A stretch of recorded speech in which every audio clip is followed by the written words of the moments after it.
قالوا يا أبانا ما لك لا تأمنا على يوسف وإنا له لناصحون. في سورة يوسف الآية 11 لما نيجي نشوف الآية دي كلمة تأمنا نلاقي النون عليها علامة المعين. يعني إيه العلامة دي؟ أصل الكلمة كان في الأول تأمننا، ميم بعدها نون مضمومة وبعد كده نون مفتوحة، فادغم الحرفين في بعض أصبحت إيه؟ نون واحدة مشددة وهنغنها حركتين. لكن إحنا عاوزين نبين بالإشمام إن هما كانوا نونين وإن النون الأولانية كانت إيه؟ مضمومة، لأن الإشمام ده بيكون إيه؟ في الضمة بس. إيه الإشمام ده؟ بنسمع عنه كتير وعاوزين نعرفه. زي ما عودتكم كده التجويد تفهمه كده من نفسك كده هتلاقيه سهل، إنما هتقعد تدور على المصطلحات هتلاقيه صعب جدا. الإشمام ده يفكرك بإيه؟ بالشم. زي لما ايه تشم ريحة اكل كده حلوة، انت ممكن ما تشوفهاش ما تدوقهاش ما تاكلهاش بس شمتها، هو ده الاشمام بالضبط. فانا هعمل اشمام كده زي ما بشم كده ريحة حلوة عشان ابين ان النون ديت ايه؟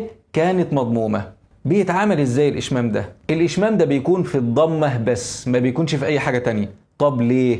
لان الضمة هي الوحيدة اللي شكل الفم فيها بيتغير، انما الفتحه والكسره الفم كده مفتوح شبه بعض. ممكن تبقى واحده ايه الفم ينزل تحت شويه هيطلع تحت شويه بس في الاخر ايه؟ شبه بعض. انما الضمه بضم فم كده فبان ان دي ايه؟ ضمه. انما الفتحه او الكسره شبه بعض. طب هعمل الاشمام وابين الريحه ازاي في الحرف عشان ايه؟ ابين ان هو كان مضموم من غير ما اضمه.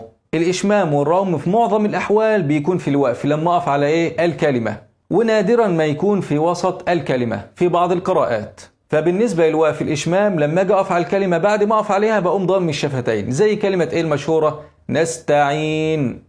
أقف عليها سكنها خالص وبعدين أضم الشفتين عشان أبين إن دي كانت مضمومة. نستعين. بعمل كده. أنا هنا بقى هعملها في نص الكلام. هعملها إزاي؟ بعد ما أفتح الميم وأبدأ النون دلوقتي عندي مشددة يعني هتاخد إيه؟ زمن حرفين وهغنها. أول ما أدخل على النون اقوم ضامم الشفتين وافتحها تاني عشان ما يبانش في الصوت، لان الاشمام ايه؟ ما يبانش ايه في الصوت، لان انا بعمله المفروض بعد ما اقف على الحرف. نستعين. عشان كده يقول لك ايه؟ الناظر او المبصر بس هو اللي بيشوفه. انت سمعت اي حاجه فرق؟ مفيش حاجه، انا وقفت بالسكون وعملته. يبقى اقول ايه؟ تأمن وبعدين اضم وافتح تاني والحق بسرعه قبل ما الحركتين يخلصوا، عشان ممكن اجي اعمل الحركه دي واطول فيها فتزيد الغنه وتمشي معاها 3 4 حركات. تمام؟ يبقى عاوزك ايه؟ هتضم بعد ما تبدا في النون وبسرعه ترجع تاني للفتحه عشان ما يبانش في الفتحه انها مضمومه. وصل الكلام؟ عرفنا هنعمل ايه؟ تأمنا. تأمنا وبسرعه. لو قعدت بقى واحدة واحدة على ما تضم الشفتين وتفتحها هتاخد وقت كبير. قالوا يا أبانا ما لك لا تأمنا على يوسف. قالوا يا أبانا ما لك لا تأمنا على يوسف. يبقى يبان ايه؟ انها مفتوحة. ما مشيش بقى تأمن تطول معايا او تأمن تبقى ايه؟ مضمومة. يبقى ايه؟ هضم بعد ما ابدأ في النون، بعد ما ابدا هضم وارجع تاني بسرعه. دلوقتي ممكن حد يسال ويقول هو انت مش بتقول ان الاشمام ده بيتعامل بالشفتين بعد ما الحرف يخلص وبعد ما نقف على الكلمه زي نستعين ونعمل كده؟ ليه بتقول ان احنا بعد ما ننطق الميم ونبدا في النون نبدا نعمل الاشمام؟ هو مش المفروض بعد ما نخلص الغنه والنون تخلص خالص نعمل الاشمام؟ لا مش هنعمل كده. طب ليه؟ لان انا في الوقف لما اجي اقف على الكلمه ببقى براحتي خالص، بقف براحتي خالص واطلع الاشمام براحتي خالص. انما هنا انا ماشي وطبعا الايه الحركه بتبقى سريعه جدا، ما ينفعش اعمل كده. دي اول حاجه.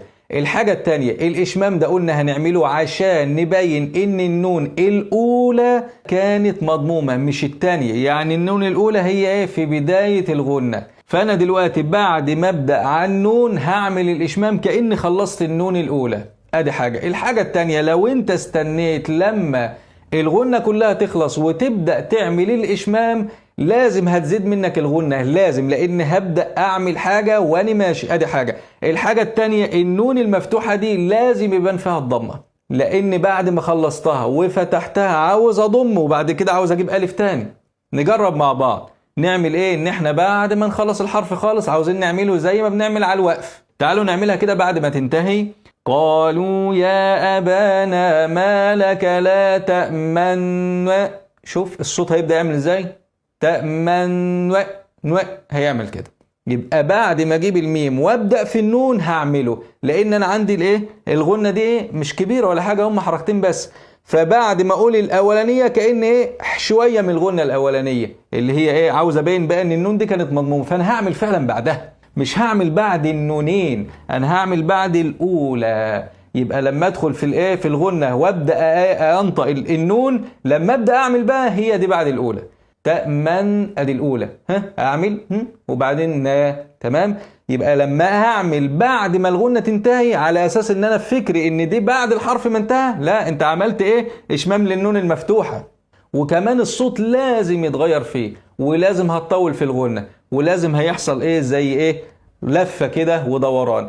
قالوا يا أبانا ما لك لا تأمنا على يوسف. تمام كويس أوي.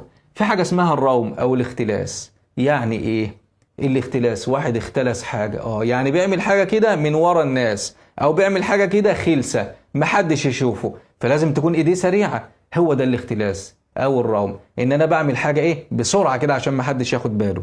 إحنا قلنا هي أصلها إيه؟ نون مضمومة ونون مفتوحة. انا هختلس المضمومة دي زي ما عملت في الايه في الاشمام، عملت اشمام للمضمومة.